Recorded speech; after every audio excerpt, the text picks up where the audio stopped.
Μια φορά που κάνουμε πρώτη σειρά, μωρό μου. Για να δούμε. Καλύτερα γιατί πρέπει να ακούμε στο κάθισμα μπροστά εγώ.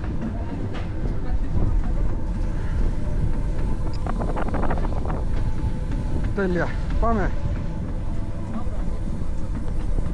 Είναι λίγο πιο εξωτερικό μπροστά. Θα καθώ και λίγο εδώ. Εντάξει, μια χαρά είναι. Τίποτα δεν είναι.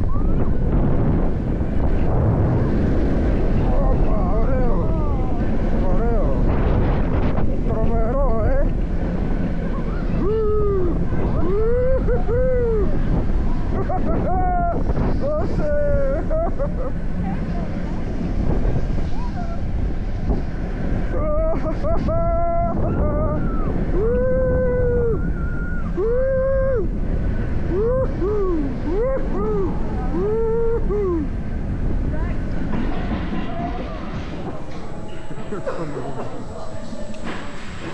Τέλεια ήταν και Well done.